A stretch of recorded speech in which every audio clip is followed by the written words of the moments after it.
Friends welcome back to channel. ഇന്ന് നമ്മൾ കാണാൻ പോകുന്നത് ഡയറി ക്രെഡിറ്റിൻ്റെ 9ാമത്തെ എപ്പിസോഡാണ്. ഈ എപ്പിസോഡ് സ്റ്റാർട്ടിങ്ങിൽ തന്നെ കാണിക്കുന്നത് ഇപ്പോൾ ജെയ്ഡും കാമിനും കൂടെ ആയിട്ട് നൈറ്റ് സ്വിമ്മിങ്ങിന് വേണ്ടിയിട്ട് പോകുന്നതാണ്. സ്വിമ്മിംഗ് ഒക്കെ ചെയ്തിട്ട് ഇങ്ങനെ നിൽക്കുന്ന സമയത്ത് ജെയ്ഡ് ഇങ്ങനെ കാമിനോട് ചോദിക്കുന്നുണ്ട്, നിനക്കാണെങ്കിൽ സസ്പെൻഷൻ കിട്ടിയിട്ട് ഒരൊറ്റ ദിവസമായിട്ടുള്ളൂ, അപ്പം തന്നെ നീ ഇങ്ങനെയാണല്ലോ. ജെയ്ഡ് ഉദ്ദേശിച്ചത് ക്യാമിന് സസ്പെൻഷൻ കിട്ടിയിട്ട് പോലും ക്യാമിനാണെങ്കിൽ ഒരു സെക്കൻഡ് പോലും മര്യാദയ്ക്ക് ഇരിക്കുന്നില്ല. അവനിങ്ങനെ ഓരോ വർക്കും കാര്യങ്ങളൊക്കെ ഇങ്ങനെ ചെയ്തുകൊണ്ടിരിക്കുകയാണ്. അപ്പോൾ ആ ഒരു കാര്യം പറഞ്ഞിട്ട് ഇങ്ങനെയാണെങ്കിൽ സസ്പെൻഷൻ കഴിയുന്നത് വരെ നീ എങ്ങനെ ഇരിക്കും എന്നൊക്കെ അവനോട് ചോദിക്കുന്നുണ്ട്. അപ്പോൾ തന്നെ ക്യാമിൻ വീണ്ടും സ്വിമ്മിങ് ചെയ്യാനായിട്ട് പോകാനായി തുടങ്ങുന്നുണ്ട്. പോകുന്നതിന് മുന്നേ തന്നെ ജെയ്ഡിനോട് വീട്ടിലെത്തി കഴിയുമ്പോഴത്തേക്കും നമ്മുടെ കേസിൻ്റെ ഡീറ്റെയിൽസ് ഒക്കെ നീ എനിക്ക് പറഞ്ഞു തരണം, എനിക്കിപ്പോൾ സസ്പെൻഡ് ആയാൽ പോലും ആ ഒരു കേസിൻ്റെ ടീം ലീഡർ ഞാൻ തന്നെ അല്ലേ എന്ന് പറഞ്ഞിട്ട് അവൻ സ്വിമ്മിങ് ചെയ്യാനായി പോകുന്നുണ്ട്. അവൻ അങ്ങോട്ടേക്ക് പോയി കഴിയുമ്പോഴത്തേക്കും ജെയ്ഡ് പറയുന്നുണ്ട് ബോയ് ഫ്രണ്ടിൻ്റെയൊക്കെ വർക്ക് ചെയ്ത് കഴിഞ്ഞാൽ ഇങ്ങനെ ഇരിക്കുമെന്ന്. അതിനുശേഷം പിന്നീട് കാണിക്കുന്നത് ക്യാമിനാണെങ്കിൽ അവൻ്റെ ഓഫീസിൽ നിന്ന് അവൻ്റെ സാധനങ്ങളൊക്കെ എടുത്ത് മാറ്റുന്നതാണ് സസ്പെൻഷൻ കിട്ടിയതുകൊണ്ട് തന്നെ. അങ്ങനെ എല്ലാം അങ്ങനെ ബോക്സിലേക്ക് എടുത്തിങ്ങനെ വച്ചുകൊണ്ടിരിക്കുന്ന സമയത്ത് അങ്ങോട്ടേക്ക് കമാൻഡർ വരുന്നുണ്ട്. വന്നിട്ട് നിനക്കാണെങ്കിൽ പുതിയ ട്രാൻസ്ഫറിനായിട്ടുള്ള കാര്യങ്ങൾ ഞാൻ ചെയ്തു തരണം, വേണമെങ്കിൽ നിനക്ക് മുമ്പത്തെ പോലെ സ്പെഷ്യൽ ഓപ്പറേഷൻസിലോട്ട് നിന്നെ ട്രാൻസ്ഫർ ചെയ്ത് വിടാമെന്ന് പറയുന്നുണ്ട്.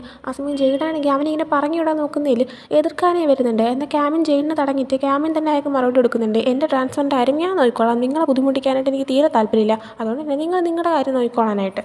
അത് മാത്രമല്ല അവൻ്റെ ട്രാൻസ്ഫറിൻ്റെ ലെറ്ററോ അങ്ങനെ എന്തോ ആണെന്ന് തോന്നുന്നു ക്യാമിനാണെങ്കിൽ അയാളുടെ കയ്യിൽ ഏൽപ്പിക്കുന്നുണ്ട്. അങ്ങനെ അയാൾ അതോടൊന്ന് വാങ്ങിച്ചോണ്ട് പോയി കഴിയുമ്പോഴത്തേക്കും ക്യാമിൻ ജെയ്ഡിനോട് പറയുന്നുണ്ട്, നീയാണെങ്കിൽ വിഷമിക്കണ്ട, കുറച്ച് ദിവസം കഴിയുമ്പോഴത്തേക്കും നിൻ്റെ സുപ്പീരിയറായിട്ട് ഇതേ പൊസിഷനിലോട്ട് ഞാൻ തന്നെ തിരിച്ചു വരും, അപ്പോഴത്തേക്കും നമ്മൾ വീണ്ടും പഴയതുപോലെ ഇരിക്കുമെന്ന് പറയുന്നുണ്ട്. ഈടാ സമയത്ത് എനിക്കറിയാം, പക്ഷേ നിന്നെ കാണാതെ എങ്ങനെ വർക്ക് ചെയ്യുമെന്ന് എനിക്കൊരു ഐഡിയയും കിട്ടുന്നില്ല എന്ന് പറയുമ്പോൾ കുറച്ച് ദിവസം നമുക്ക് പരസ്പരം മിസ് ചെയ്തങ്ങ് ഇരിക്കാമെന്ന് ക്യാമിൻ തിരിച്ചു പറയുന്നുണ്ട്. ആ സമയം തന്നെ ജെയ്ഡ് നീ സേഫായിട്ടിരിക്കണമെന്നാണ് എൻ്റെ ആഗ്രഹം എന്ന് പറഞ്ഞിട്ട് ജെയ്ഡിൻ്റെ സർവീസ് തോക്കാണെങ്കിൽ ക്യാമിൻ്റെ കയ്യിലെടുത്ത് കൊടുക്കുന്നുണ്ട്. അതിനുശേഷം പിന്നീട് ജെയ്ഡാണെങ്കിൽ കെന്നിൻ്റെ കൂടെയും ലെഫ്റ്റനൻറ്റ് പായുടെ കൂടെ ഇരുന്നിട്ട് കേസിൻ്റെ കാര്യം സംസാരിച്ചുകൊണ്ടിരിക്കുന്നുണ്ട്. ജെയ്ഡ് അവരോട് ഷാമ്പും ചെറുനും എവിടെയാണെന്നുള്ള കാര്യത്തിൽ എന്തെങ്കിലും അറിവ് കിട്ടുമെന്ന് ഇങ്ങനെ ചോദിക്കുമ്പോൾ ഇല്ലില്ല, അവർ പോയ വഴിക്കുള്ള CCTV ഒക്കെ വെച്ചിട്ട് അവരെവിടെയാണെന്ന് അന്വേഷിച്ചുകൊണ്ടിരിക്കുകയാണെന്ന് ഇങ്ങനെ പറയുമ്പോൾ പെട്ടെന്ന് വേണം, നമുക്ക് മിസ് ചെയ്ത് കളയാൻ സമയമില്ല എന്ന് പറയുന്നുണ്ട്. അതിൻ്റെ കൂടെ തന്നെ ജെയ്ഡ് അവരോടൊക്കെ പറയുന്നുണ്ട്, ഞങ്ങളാണെങ്കിൽ ഈ കേസ് ഇങ്ങനെ ഡ്രഗിൻ്റെ കാര്യം അന്വേഷിക്കുന്ന സമയത്ത് ഞങ്ങൾക്ക് കിട്ടിയൊരു ഇൻഫർമേഷൻ സിയോങ് ജെ ആണെങ്കിൽ ഒരു ഡ്രഗിൻ്റെ ഡീലിംഗെല്ലാം നടത്തുന്നത് ടോങ്ല താമസിക്കുന്ന ഒരു അപ്പാർട്ട്മെൻറ്റ് അടുത്തായിട്ടാണ്, നമുക്കപ്പോൾ അവിടെയും എന്തെങ്കിലും ഒരു അന്വേഷണം നടത്തണമെന്ന് ഇങ്ങനെ പറയുന്നുണ്ട്. ആ സമയം കെന്നാണെങ്കിൽ അല്ല എനിക്കൊരു സംശയം, ഇപ്പോൾ ഈ കില്ലറാണെങ്കിൽ ഓരോരുത്തർക്കും ട്രൂത്ത് ഓർ ഡെയർ ലെറ്റർ കൊടുക്കുന്നുണ്ട്, പക്ഷേ ആരൊക്കെയാണ് ട്രൂത്ത് ചൂസ് ചെയ്തത്, ആരൊക്കെ ഡെയർ ചൂസ് ചെയ്തു, ഡെയർ ചൂസ് ചെയ്തെങ്കിൽ ആരെ കൊല്ലാനാണ് അയാൾ ചൂസ് ചെയ്തതെന്നൊക്കെ കില്ലർ അങ്ങനെ മനസ്സിലാക്കുന്നു. അവർക്ക് കൊടുത്ത ഒരു ലെറ്ററിൽ അവരെന്ത് മാർക്ക് ചെയ്യുന്നു കില്ലർ അതിന് അറിയുന്നില്ലല്ലോ എന്നിങ്ങനെ പറയാണ്. അതൊക്കെ കേട്ടോണ്ടിരുന്ന ജെയ്ഡാണെങ്കിൽ എൻ്റെ ഒരു ഇതിൽ സിയോങ് ജെയ്ഡ ഒരു ഡ്രഗിൻ്റെ കേസായാലും ഈ ഒരു നിൻ്റെ ചോദ്യത്തിനുള്ള മറുപടി ആയാലും എല്ലാം നമ്മൾ ടോങ്ക്ലർ റൂമിൽ പോയി അന്വേഷിച്ച് കഴിഞ്ഞാൽ മറുപടി കിട്ടുമെന്നാണ് തോന്നുന്നതെന്ന് ഇങ്ങനെ പറയുന്നുണ്ട്. അതിനുശേഷം കാണിക്കുന്നത് ടോങ്ക്ലർ റൂമിൻ്റെ അവിടെയുള്ള ബിൽഡിംഗ് ആണെന്ന് തോന്നുന്നു. ജെയ്ഡാണെങ്കിൽ ഒരു സെർച്ചിന് വേണ്ടിയിട്ട് വന്ന് ഇങ്ങനെ നിൽക്കുന്നുണ്ട്. അവിടെ തന്നെ ഇപ്പോൾ സസ്പെൻഡ് ആയെങ്കിലും ക്യാമിനും തനിക്കും ഇൻവെസ്റ്റിഗേറ്റ് ചെയ്യണമെന്ന് പറഞ്ഞിട്ട് വന്നിട്ടുണ്ടായിരുന്നു. വരുമ്പോൾ തന്നെ ക്യാമിൻ ചോദിക്കുന്നുണ്ട്, ഞാനിവിടെ കേസിന് വേണ്ടി വന്ന ആർക്കും അറിയത്തില്ലല്ലോ എന്ന്. ആ സമയം ഇല്ലല്ല, നമ്മുടെ ടീമിലുള്ളവരടുത്ത് പോലും ഞാൻ പറഞ്ഞിട്ടില്ല എന്ന് ജെയ്ഡ് പറയുന്നുണ്ട്. അങ്ങനെ അവർ മുകളിലത്തെ ഒരു ബിൽഡിങ്ങിൻ്റെ റൂം നോക്കുന്നുണ്ട്. എന്നിട്ട് അവിടെ നമുക്ക് ആദ്യം അന്വേഷിച്ചാലോ അവിടെ ആരായിരിക്കും താമസിക്കുന്നത് എന്നൊക്കെ ഇങ്ങനെ പരസ്പരം പറഞ്ഞുകൊണ്ട് എന്നിട്ട് അങ്ങോട്ടേക്ക് പോകാനായി നിൽക്കുമ്പോഴാണ് അവിടെ തന്നെ താമസിക്കുന്ന ഒരു ലേഡി വന്നിട്ട് നിങ്ങൾക്ക് എന്തെങ്കിലും ഹെൽപ്പ് വേണമെന്ന് ഇങ്ങനെ ചോദിക്കുന്നുണ്ട്. അങ്ങനെ ജെയ്ഡാണെങ്കിൽ ഞാൻ ആ സമയം അവിടെ മുകളിലത്തെ റൂമിൽ ആരെങ്കിലും താമസിക്കുന്നുണ്ടായിരുന്നു എന്നിങ്ങനെ ചോദിക്കുമ്പോഴത്തേക്കും ഒരാൾ ഉണ്ടായിരുന്നു എന്ന് ഒരു ലേഡി പറയുന്നുണ്ട്. ഫോറിനറായിട്ടുള്ള ആരെങ്കിലും ആയിരുന്നു അവിടെ താമസിക്കുന്നതെന്ന് ഇങ്ങനെ ചോദിക്കുമ്പോൾ അല്ലല്ല, അയാൾ യോട്ട് എന്ന് പറഞ്ഞിട്ട് പേരുള്ള ഒരാളായിരുന്നു, കണ്ടിട്ട് ഒരു ബിസിനസ് മാനായിട്ടാണ് എനിക്ക് തോന്നിയിട്ടുള്ളത്, അയാളുടെ വീട്ടിലേക്ക് ഇടയ്ക്കിടയ്ക്ക് കുറേ കാറുകളും ആൾക്കാരും ഒക്കെ തന്നെ വരാറുണ്ടായിരുന്നു, എന്ത് പറ്റുന്നതിൽ ആവശ്യമുണ്ടോ എന്ന് ഇങ്ങനെ ചോദിക്കുമ്പോഴത്തേക്കും ക്യാമിൻ അവൻ്റെ ബാഡ്ജ് എടുത്തത് പോലീസുകാരനാണെന്ന് കാണിക്കാനേ വരുന്നുണ്ടായിരുന്നു. അപ്പോഴാണ് ആലോചിക്കുന്നത് അവൻ്റെ ഒരു ബാഡ്ജ് കമാൻഡർ ഓൾറെഡി വാങ്ങിച്ചു വെച്ചല്ലോ എന്ന്. കാര്യം മനസ്സിലായിട്ട് ജെയ്ഡ് അവൻ്റെ ബാഡ്ജ് എടുത്ത് ആ ഒരു ലേഡീനെ കാണിക്കുന്നുണ്ട്, ഞങ്ങൾ പോലീസാണ്, ഞങ്ങൾ അന്ന് അന്വേഷിക്കാനായിട്ടാണ് വന്നതെന്ന് ഇങ്ങനെ പറയുന്നുണ്ട്. അതിനുശേഷം അവർ രണ്ടുപേരും ആ ഒരു ബിൽഡിങ്ങിൻ്റെ ഒരു മുകളിലത്തെ റൂമിലേക്ക് കയറുന്നുണ്ട്. അവിടെ ചെന്ന് ഡോറൊക്കെ ഓപ്പൺ ചെയ്യാൻ നോക്കുമ്പോഴത്തേക്കും ലോക്ക്ഡ് ആയിരുന്നു. ക്യാമിനാണെങ്കിൽ തനിക്ക് എങ്ങനെയും അതിൻ്റെ അകത്തുള്ളത് അറിയണം എന്നൊരു ആഗ്രഹം ഉള്ളതുകൊണ്ട് തന്നെ അവനാണെങ്കിൽ എന്തോ ക്ലിപ്പോ എന്തോ സംഭവം അവൻ്റെ പേഴ്സിൽ നിന്ന് എടുക്കുന്നുണ്ട്. അതുകൊണ്ട് അവർ ഡോർ ഓപ്പൺ ചെയ്യാൻ ശ്രമിക്കുമ്പോൾ നീ എന്തായി ചെയ്യുന്നത്, നമുക്കാണെങ്കിൽ ഓൾറെഡി വാറൻറ്റ് പോലും കിട്ടിയിട്ടില്ല, അപ്പോൾ ഇങ്ങനെയൊക്കെ ചെയ്ത് ശരിയാകത്തില്ല എന്ന് പറയുമ്പോൾ ക്യാമിൻ പറയുന്നുണ്ട്, എനിക്ക് ഇവിടെ വന്നപ്പോൾ മനസ്സിലാക്കാൻ പറ്റിയൊരു കാര്യമാണ്, ഒരു കേസ് സോൾവ് ചെയ്യണമെങ്കിൽ ചില സമയം നമ്മൾ റൂൾസ് ഒക്കെ പാലിക്കാതിരിക്കണമെന്ന്. അങ്ങനെ ജെയ്ഡാണെങ്കിൽ ആരെങ്കിലും വരുന്നുണ്ടോ എന്ന് നോക്കുന്നുണ്ട്.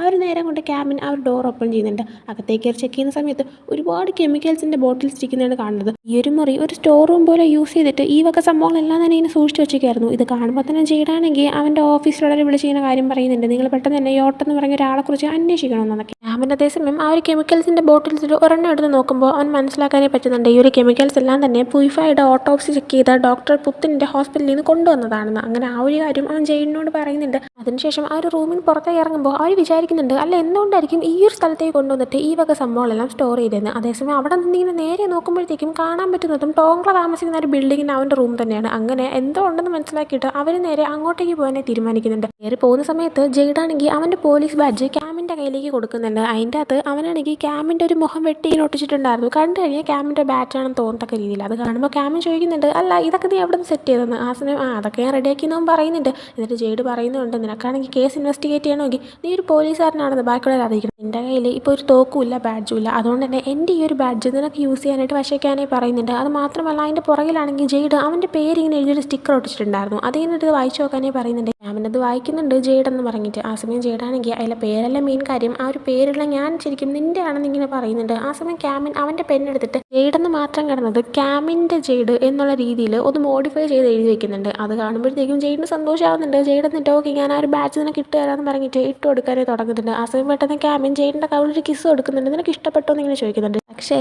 ആൾക്ക് നാണം വന്നതുകൊണ്ട് തന്നെ തിരിച്ചൊരു മറുപടി കൊടുക്കാനായിട്ട് പറ്റുന്നുണ്ടായിരുന്നില്ല. അതിനുശേഷം ഇവർ നേരെ ടോങ്കളുടെ റൂമിലേക്ക് വരുന്നുണ്ട്. ടോങ്കള മരിച്ചു പോയിട്ടും അവൻ്റെ ഫാമിലീനെയോ റിലേറ്റീവ്സിനോ ഒന്നും തന്നെ കോൺടാക്ട് ചെയ്യാൻ പറ്റാത്തതുകൊണ്ട് അവൻ്റെ സംഭവങ്ങളെല്ലാം തന്നെ ഇപ്പോഴും ആ ഒരു റൂമിൽ ഇരിക്കുന്നുണ്ടായിരുന്നു. അതെല്ലാം പറഞ്ഞുകൊണ്ടാണ് ആ ഒരു ബിൽഡിങ്ങിൻ്റെ ഓണർ അവർ ഈ റൂമിലേക്ക് കൊണ്ടുവരുന്നത്. അതേസമയം തന്നെ ലൈറ്റ് ഇടാൻ നോക്കുമ്പോൾ ലൈറ്റ് ആണെങ്കിൽ ബ്ലിങ്ക് ചെയ്തായിരുന്നു കത്തുന്നുണ്ടായിരുന്നത്. അത് കണ്ടിട്ട് താൻ പോയി ഒരു ടെക്നീഷ്യനെ വിളിച്ച് അത് ശരിയാക്കാമെന്ന് ഇങ്ങനെ പറഞ്ഞിട്ട് ആ ഒരു ബിൽഡിങ്ങിൻ്റെ ഓണർ അവിടെ നിന്ന് പോകുന്നുണ്ട്. ആ ഒരു ടൈമിന് ജെയ്ഡും ക്യാമിനും അവിടെ സെർച്ച് ചെയ്യാനായി നിൽക്കുന്ന സമയം ക്യാമിൻ നോക്കുമ്പോൾ ക്ലോക്കിൻ്റെ അടിയിലായിട്ട് എന്തോ ഒരു സംഭവം ഇങ്ങനെ ഇരിക്കുന്നതായിട്ട് കാണുന്നുണ്ട്. അവനങ്ങനെ ആ ഒരു ക്ലോക്ക് ഇങ്ങനെ എടുത്ത് തിരിച്ച് നോക്കുമ്പോഴത്തേക്കും അകത്തൊരു ട്രാക്കറോ അങ്ങനെ എന്തോ ഒരു സംഭവം ഇരിക്കുന്നതായിട്ട് മനസ്സിലാക്കാനേ പറ്റുന്നുണ്ട്. ആ സമയം തന്നെ ടാങ്കിൻ്റെ അടുത്തുനിന്ന് ക്യാമ്പിൻ്റെ ഒരു കോൾ വരുന്നുണ്ട്. ആരും റിസൈൻ ചെയ്തു എന്നുള്ളൊരു കാര്യം പറയുന്നുണ്ട്. അത് കേട്ടോണ്ട് റിസൈൻ ചെയ്തോ എന്നിങ്ങനെ ഷോക്കോടെ തന്നെ ക്യാമ്പിൻ ചോദിക്കുന്നുണ്ട്. ഇവർ രണ്ടുപേരും നേരെ ഡോക്ടർ പുത്ത് വർക്ക് ചെയ്യുന്ന ഒരു ഹോസ്പിറ്റലിലേക്ക് ചെല്ലാണ്. അവിടെ ഓൾറെഡി ടാങ്കിന് വെയിറ്റ് ചെയ്ത് നിൽക്കുന്നുണ്ടായിരുന്നു. ടാങ്കിന് എന്നിട്ട് പറയുന്നുണ്ട്, ഞാനാണെങ്കിൽ ഫായിയുടെ ബോഡീനെ കുറിച്ച് ചെക്ക് ചെയ്യാനും അതിൻ്റെ കാര്യങ്ങൾ ചോദിക്കാനായിട്ട് വന്നതായിരുന്നു. അപ്പോഴാണ് മനസ്സിലാക്കാൻ പറ്റിയത് ഡോക്ടർ പുത്ത് റിസൈൻ ചെയ്തു. എന്താ റീസൺ എന്ന് അറിയത്തില്ല എന്നിങ്ങനെ പറയുമ്പോൾ അല്ല ഈ ഒരു സിറ്റുവേഷനിൽ എന്തുകൊണ്ടായിരിക്കും പെട്ടെന്ന് ഇങ്ങനെ ചെയ്തത്, എന്തായിരിക്കും കാര്യം എന്നൊക്കെ ഇവരെല്ലാവരും പരസ്പരം ചോദിക്കുന്നുണ്ട്. അപ്പോൾ തന്നെ തനിക്ക് മറ്റൊരു കാര്യം കൂടെ അറിയാനായിട്ട് പറ്റിയെന്ന് പറഞ്ഞിട്ട് നേരെ ഫായുടെ ബോഡി വെച്ചേക്കുന്ന ഒരു മോർച്ചറി ഏരിയയിലേക്ക് കൊണ്ടുപോകുന്നുണ്ട്. ചെന്ന് ആ ഒരു റൂം ഇങ്ങനെ ഓപ്പൺ ചെയ്ത് കാണിക്കുമ്പോഴത്തേക്കും ഫായുടെ ബോഡി അവിടെ ഉണ്ടാകുന്നില്ല. ഫായുടെ ബോഡീനെ കുറിച്ച് ചെക്ക് ചെയ്യാനൊക്കെ വേണ്ടിയിട്ടാണ് മെയിനായിട്ട് ടാങ്കുൻ വന്നത്.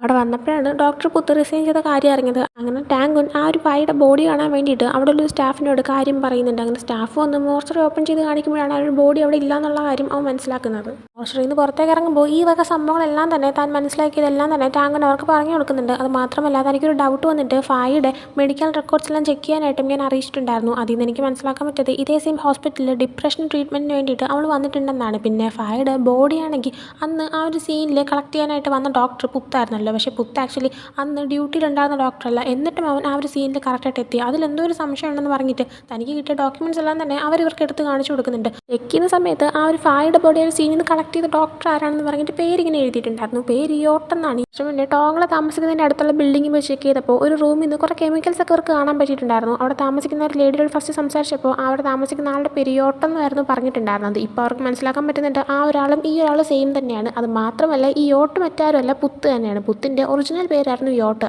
അതിനുശേഷം ഒരു നേഴ്സിനോട് ചോദിച്ചിട്ട് പുത്തിൻ്റെ റൂമിലേക്ക് ഇവർ വരുന്നുണ്ട്. വരുമ്പോൾ തന്നെ നേഴ്സ് പറയുന്നുണ്ട് ഡോക്ടർ പുത്താണെങ്കിൽ അങ്ങനെ സംസാരിക്കുന്ന ഒരാളെന്നല്ല, എപ്പോഴും സൈലൻ്റ് ആയിട്ടിരിക്കുന്ന ഒരാളാണ്. പക്ഷേ എപ്പോഴാണോ ഡോക്ടർ പുത്ത് ഡേറ്റിംഗ് ചെയ്ത് തുടങ്ങിയത് അപ്പോൾ തൊട്ട് ആൾ കുറച്ച് ബ്രൈറ്റ് ആയിട്ടും എപ്പോഴും ഹാപ്പി ആയിട്ടിരിക്കുന്നതായിട്ട് എനിക്ക് മനസ്സിലാക്കാൻ പറ്റിയെന്ന് പറയുന്നുണ്ട്. അത് കേൾക്കുമ്പോഴത്തേക്കും ഡേറ്റിംഗ് ഒക്കെ ചെയ്തുകൊണ്ടിരുന്നു. ആരെ ഡേറ്റ് ചെയ്തതെന്ന് അറിയാമോ എന്ന് ഇങ്ങനെ ചോദിക്കുമ്പോഴത്തേക്കും ഒരു ഫോട്ടോ കാണിച്ചു കൊടുത്തിട്ട് എനിക്ക് തെറ്റിപ്പോയിട്ടില്ലെങ്കിൽ ആ ഒരു പെങ്കുച്ചിനെയാണ് ഡേറ്റ് ചെയ്യുന്നതെന്ന് ഇങ്ങനെ പറയുന്നുണ്ട്.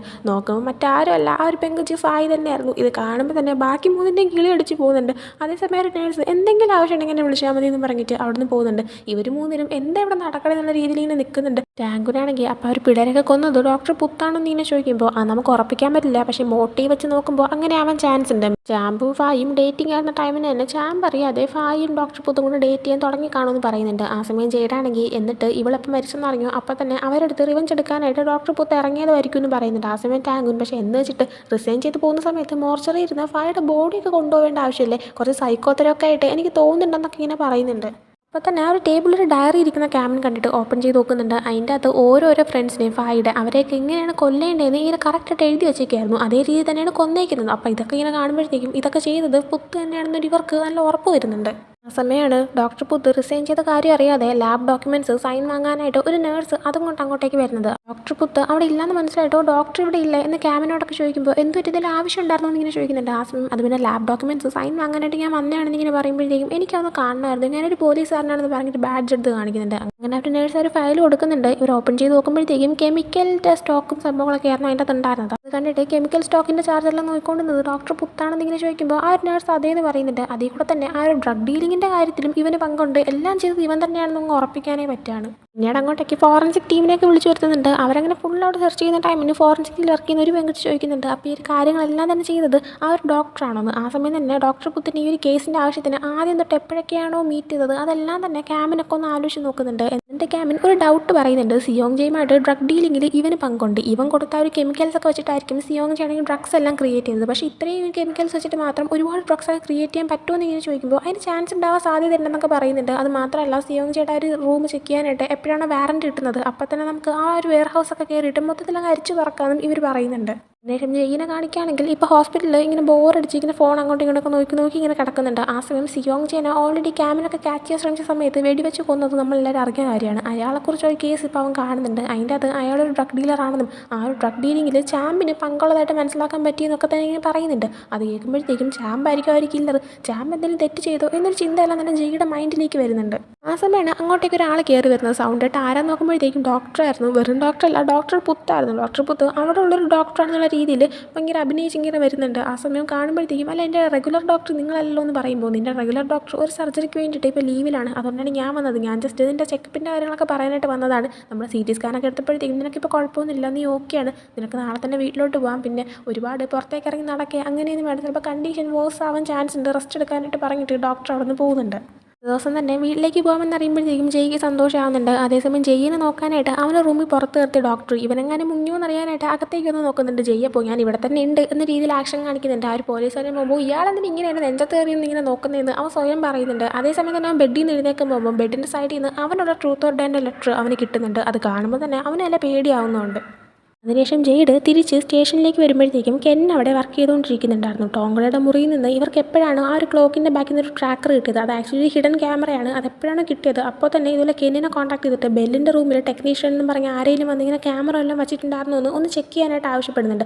അപ്പോൾ തന്നെ കെന്ന് അതൊക്കെ ചെക്ക് ചെയ്തായിരുന്നു. അങ്ങനെ ഇപ്പോൾ ജെയ്ഡ് വരുമ്പോഴത്തേക്കും ഞാൻ അന്വേഷിച്ചപ്പോൾ എനിക്ക് മനസ്സിലാക്കാൻ പറ്റിയത് അവളുടെ റൂമിൽ ഒരാൾ വന്നിട്ടുണ്ടായിരുന്നു.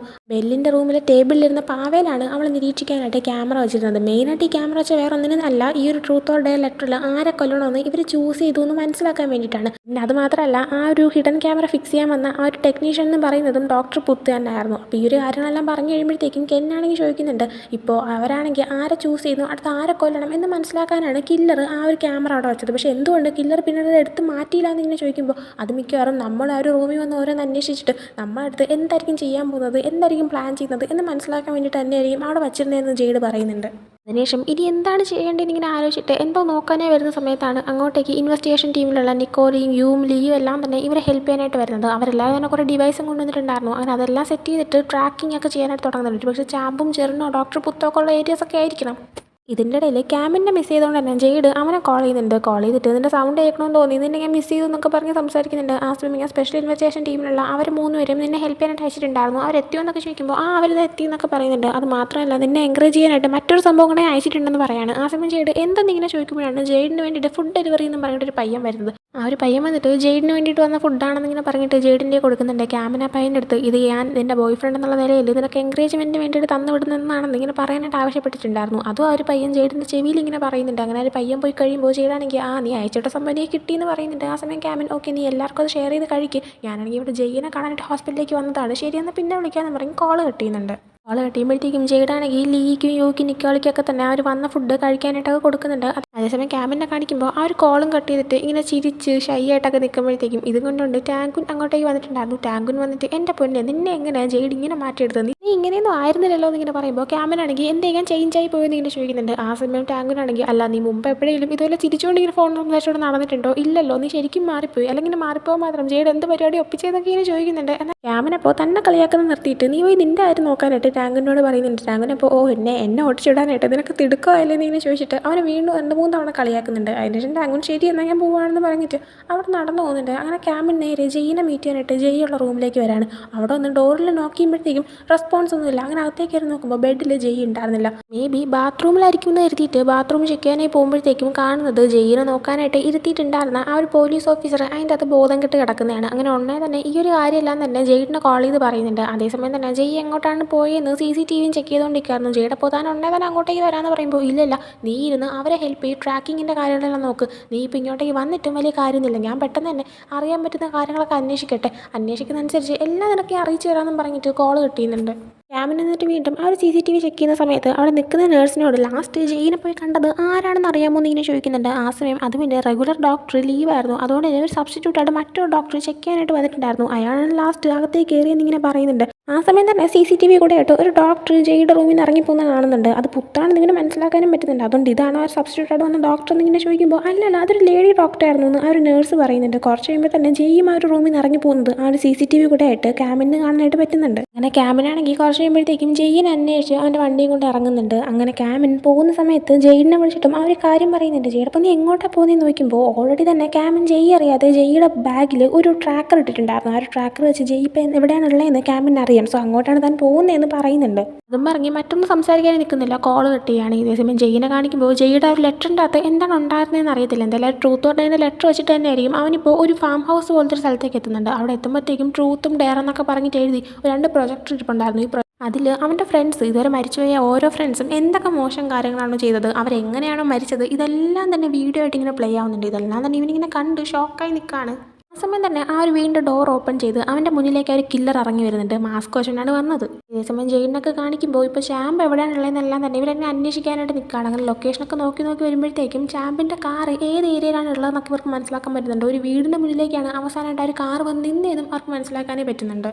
വീണ്ടും ജെയിനെ കാണിക്കുമ്പോൾ ആ ഒരു കില്ലർ ഇപ്പോൾ ജെയുടെ മുന്നിൽ വെച്ച് തന്നെ ആ ഒരു മാസ്ക് റിമൂവ് ചെയ്യുന്നുണ്ട്. മറ്റാരുമല്ല, നമുക്ക് ഓൾറെഡി മനസ്സിലായി കഴിഞ്ഞു, അത് ഡോക്ടർ പുത്ത് തന്നെയാണ്. ഡോക്ടർ പുത്തിനെ കാണുമ്പോൾ ചെയ്യുകയാണെങ്കിൽ അല്ല, ഫായുടെ ഓട്ടോപ്സി റിപ്പോർട്ട് റെഡിയാക്കിയ ഡോക്ടറല്ലേ നിങ്ങളാണോ കില്ലർ എന്നിങ്ങനെ ചോദിക്കുമ്പോഴത്തേക്കും അവനാണെങ്കിൽ ഇങ്ങനെ ചിരിച്ച് കാണിച്ചു കൊടുക്കുന്നുണ്ട്. തൊട്ടടുത്ത് തന്നെ കസേരയിൽ ചാമ്പിനെ ചെറുതിനെ ഇങ്ങനെ കെട്ടിയിട്ടിട്ടുണ്ടായിരുന്നു. അവരിങ്ങനെ കവർ ചെയ്ത് വെച്ചേക്കായിരുന്നു. ആ ഒരു തുണി ഇങ്ങനെ റിമൂവ് ചെയ്യുന്നുണ്ട്. അവരെ രണ്ടുപേരെയും കാണിച്ചു കൊടുത്തിട്ട് ഇതിൽ ആരെയും ഇങ്ങനെ രക്ഷിക്കേണ്ടതെന്ന് നീ ചൂസ് ചെയ്യുക, ആരെയെ കൊല്ലേണ്ടതെന്നും ചൂസ് ചെയ്യാനായിട്ട് പറയുന്നുണ്ട്. എന്നാൽ രണ്ടുപേരും നിലയിൽ മാറിയിട്ട് ഇങ്ങനെ തോക്ക് പിടിച്ച് കാണിച്ചു കൊടുക്കുന്നുണ്ട്. അതേസമയം വീണ്ടും ക്യാമിനെ കാണിക്കുമ്പോൾ ജെയ്ഡ് ഇപ്പോൾ ക്യാമിനെ കോൾ ചെയ്തിട്ട് നീയാണെങ്കിൽ എങ്ങോട്ടേക്ക് പോകാൻ നിൽക്കുന്നതെന്ന് ചോദിക്കുമ്പോഴത്തേക്കും ജെയ്ക്ക് ഓൾറെഡി തന്നെ ഒരു ലെറ്റർ കിട്ടിക്കഴിഞ്ഞു. അതുകൊണ്ടാണ് അവൻ എങ്ങോട്ടോ പോയത്. ഞാൻ ഓൾറെഡി അവൻ്റെ ബാഗിൽ ഒരു ട്രാക്കർ വെച്ചുകൊണ്ട് തന്നെ ജെയ് എവിടെയാണുള്ളതെന്ന് എനിക്കറിയാം, ഒരു ഫാം ഹൗസിലാണ്, ഞാൻ നേരെ അങ്ങോട്ടേക്ക് പോകാമെന്ന് പറയുന്നുണ്ട്. എന്നാൽ ജെയ്ഡ് അത് സേഫ് അല്ല, ഞാനും കൂടെ വന്നിട്ട് പോകാമെന്ന് പറയുമ്പോൾ ക്യാമിനാണെങ്കിൽ ജെയ്ഡ് നമുക്കിങ്ങനെ സമയം കളഞ്ഞുകൊണ്ടിരിക്കാൻ പറ്റിയൊരു സിറ്റുവേഷൻ അല്ല, ഞാൻ ആദ്യമേ അങ്ങോട്ടേക്ക് പോവാണ്, നീ പതുക്കെ ഇങ്ങോട്ടേക്ക് വന്നാൽ മതി, കാരണം ആരും അവിടെ എത്തിയേ പറ്റുള്ളൂ എന്നും പറയുന്നുണ്ട്. ആ സമയം തന്നെ ക്യാമിൻ്റെ ഫോണിൻ്റെ ചാർജ് തീർന്നുകൊണ്ട് ഫോൺ ഓഫായി പോകുന്നുണ്ട്. അതുകൊണ്ട് തന്നെ പിന്നീട് അവർ കൂടുതലൊന്നും സംസാരിക്കാൻ പറ്റുന്നില്ല. ജെയ്ഡ് കാര്യം മനസ്സിലാവാത്തതുകൊണ്ട് തന്നെ ഹലോ എന്ന് കുറേ പറയുന്നുണ്ട്. കോൾ കട്ടായി പോയിൻ്റെ ടെൻഷനിൽ ജെയ്ഡ് പുറത്തേക്ക് ഇറങ്ങാൻ നിൽക്കുമ്പോഴത്തേക്കും അങ്ങോട്ടേക്ക് ഫോറൻസിക് വർക്ക് ചെയ്യുന്ന ഒരു പെൺകുട്ടി വന്നിട്ട് ഇതേപോലെ കെമിക്കൽസ് ഒക്കെ വെച്ചിരുന്ന ഒരു റൂം അന്വേഷിച്ചപ്പോഴത്തേക്കും അതിൻ്റെ അത് ഹൈഡ്രോഫ്ലോറിക് സബ്സ്റ്റൻസ് ഒക്കെ ഇരിപ്പുണ്ടായിരുന്നു. അതെന്ന് പറയുന്നത് ഒരു ബ്ലാക്ക് പൗഡറാണ്. അതിനെ ഓക്സിജനിലേക്ക് കാണിച്ചു കഴിഞ്ഞാൽ അതൊക്കെ കത്താൻ ചാൻസ് ഉണ്ട്. അതൊക്കെ ഇത്ര എടുത്തു വെച്ചിട്ടുണ്ടെങ്കിൽ ഉറപ്പായിട്ടും ഒരു എക്സ്പ്ലോഷനുള്ള ചാൻസ് ഉണ്ട്. മിക്കവാറും അങ്ങനെ എന്തെങ്കിലും കാര്യമായിരിക്കും ഡോക്ടർ പുത്ത് പ്ലാൻ ചെയ്യുന്നതെന്നിങ്ങനെ പറയുന്നുണ്ട്. അദ്ദേഹം തന്നെ കൂടുതൽ ടെൻഷനായിട്ട് പെട്ടെന്ന് തന്നെ ജെയ്ഡ് പുറത്തേക്ക് പോവാണ്. വീണ്ടും ജെയിനെ കാണിക്കുമ്പോൾ ഡോക്ടർ പുത്ത് ഇതിൽ ആരെ കൊല്ലേണ്ടതെന്ന് ജെയിനോട് ഇങ്ങനെ ചോദിക്കുന്നുണ്ട്. എന്നാൽ ജെയ്യാണെങ്കിൽ ഇല്ല, ഞാൻ രണ്ടുപേരും ചൂസ് ചെയ്തില്ല എന്നിങ്ങനെ പറയുമ്പോഴത്തേക്കും ഡോക്ടർ പുത്താണെങ്കിൽ സ്വീറ്റ് ഹാർട്ട് നിൻ്റെ ഫ്രണ്ടാണെങ്കിൽ ആരെയും ചൂസ് ചെയ്യുന്നില്ല എന്ന് ഇങ്ങനെ പറയുന്നുണ്ട്. അതേസമയം ജെയിനെ കാണിക്കുകയാണെങ്കിൽ ജെയ്ഡ് ഓൾറെഡി തന്നെ പുറപ്പെട്ടിട്ടുണ്ടായിരുന്നു. ക്യാമിനും അങ്ങോട്ടേക്ക് തന്നെ പൊക്കോണ്ടിരിക്കുകയാണ്. പോകുന്ന സമയത്ത് ജെയ്ഡ് ഓൾറെഡി ജെയ്ഡിൻ്റെ ആ ഒരു പോലീസ് ബാഡ്ജ് ക്യാമിൻ്റെ കൊടുത്തിട്ടുണ്ടായിരുന്നല്ലോ, അതൊക്കെ ഇങ്ങനെ ക്യാമിൻ ഇങ്ങനെ എടുത്ത് നോക്കിയാണ് പോകുന്നത്. അതേസമയം ജെയിനെ കാണിക്കുമ്പോഴത്തേക്കും ഇപ്പോൾ ഡോക്ടർ പുത്തിൻ്റെ അടുത്തേക്ക് ഒരു പെങ്കുച്ച് ഇറങ്ങി വന്ന് നിൽക്കുകയാണ്. അത് ആരാണെന്ന് പ്രത്യേകിച്ച് പറയേണ്ട ആവശ്യമില്ല, നിങ്ങൾക്ക് എല്ലാവർക്കും മനസ്സിലായിട്ടുണ്ടായിരിക്കും. ഫായ് തന്നെയാണ്. ഫായ് മരിച്ചിട്ടില്ല, ജീവനോട് തന്നെ ഉണ്ടായിരുന്നു. എല്ലാം ഇവർ രണ്ടുപേരും പ്ലാനിങ് ആയിരുന്നു. ഫായിനിപ്പോൾ ജീവനോട് ഇങ്ങനെ നിൽക്കുന്ന കാണുമ്പോഴത്തേക്കും ജെയ്യാണെങ്കിൽ വല്ലാണ്ട് ഷോക്കായി പോകുന്നുണ്ട്. അവന് ശരിക്കും മനസ്സിലാവുന്നില്ല എന്താ ഇവിടെ സംഭവിക്കുന്നതെന്നൊക്കെ. അതിനുശേഷം കാണിക്കുന്നത് നമ്മൾ ഈ എപ്പിസോഡിൻ്റെ സ്റ്റാർട്ടിങ്ങിൽ ക്യാമിനും ജെയ്ഡും സ്വിമ്മിങ്ങിന് പോയി കണ്ടിട്ടുണ്ടായിരുന്നു. അതിൻ്റെ ഒരു കണ്ടിന്യൂഷൻ സീനാണ്. സ്വിമ്മിങ് കഴിഞ്ഞിട്ട് വന്ന് നിൽക്കുന്ന ടൈമിൽ ക്യാമിനും ജെയ്ഡിനോട് നമുക്കിപ്പോൾ ഒരുമിച്ച് വർക്ക് ചെയ്യാൻ പറ്റിയില്ലെങ്കിൽ നീ റിഗ്രറ്റ് ചെയ്യുമെന്ന് ഇങ്ങനെ ചോദിക്കുമ്പോഴത്തേക്കും ഞാൻ റിഗ്രറ്റ് ചെയ്യുമെന്ന് ജെയ്ഡ് പറയുന്നുണ്ട്. എന്നാൽ ക്യാമിൻ ഞാൻ റിഗ്രറ്റ് ചെയ്യത്തില്ല, അതിന് കാരണം എനിക്ക് നിന്നെ ഇഷ്ടമില്ലാത്തതുകൊണ്ടോ അങ്ങനെ ഒന്നും തന്നെയില്ല, എനിക്ക് ഉറപ്പുള്ളതുകൊണ്ടാണ് എന്തൊക്കെ സംഭവിച്ചാലും നമ്മൾ ഒരുമിച്ച് ഉണ്ടായിരിക്കുന്നത്. അത് ഒരുമിച്ച് ഉണ്ടാകുന്നത് സുപ്പീരിയറായിട്ടും സബോർഡിനേറ്റായിട്ടും അങ്ങനെ ഒന്നുമല്ല, കപ്പിളായിട്ട് നമ്മൾ ഒരുമിച്ച് ഉണ്ടായിരിക്കുമെന്ന് പറഞ്ഞിട്ട് അവൻ ജെയ്ഡിനെ കിസ് ചെയ്യാണ്. ജെയ്ഡും തിരിച്ച് കിസ് ചെയ്ത് തുടങ്ങുമ്പോൾ ക്യാമിൻ അവനെ തടഞ്ഞിട്ട് മതി ആരെങ്കിലും കാണുമെന്ന് പറയുന്നുണ്ട്. എന്നാൽ ജെയ്ഡ് ഇവിടെ മറ്റാരുമില്ല, നമ്മൾ രണ്ടുപേരും മാത്രമേ ഉള്ളൂ, ഇനിയിപ്പോൾ ഉണ്ടെങ്കിൽ തന്നെ ഐ ഡോണ്ട് കെയർ, കാരണം നീ എൻ്റെ ആണെന്ന് പറയുന്നുണ്ട്. ക്യാമിനും ആ സമയം അതെ ഞാനും നിൻ്റെ ആണെന്നിങ്ങനെ പറയാണ്. രണ്ടുപേരും കിസ് ചെയ്യാണ്. അതും കാണിച്ചുകൊണ്ടാണ് ഈ ഒരു എപ്പിസോഡ് ഇവിടെ എൻ്റെ ആവുന്നത്. ഈ ഒരു സീരീസിന് ഈ ഫൈനൽ എപ്പിസോഡ് മാത്രമേ ഉള്ളൂ. ഈ ഒരു എപ്പിസോഡ് കണ്ടിട്ട് നിങ്ങൾക്ക് എന്താണ് തോന്നിയെന്ന് പറയാനായിട്ട് മറക്കരുത്. ഈ ഒരു വീഡിയോ നിങ്ങൾക്ക് ഇഷ്ടപ്പെട്ടിട്ടുണ്ടെങ്കിൽ ലൈക്ക് ചെയ്യുക, ഷെയർ, സബ്സ്ക്രൈബ് ചെയ്യുക. പുതിയൊരു വീഡിയോ ആയിട്ട് വരുന്നത് വരെ ബൈ.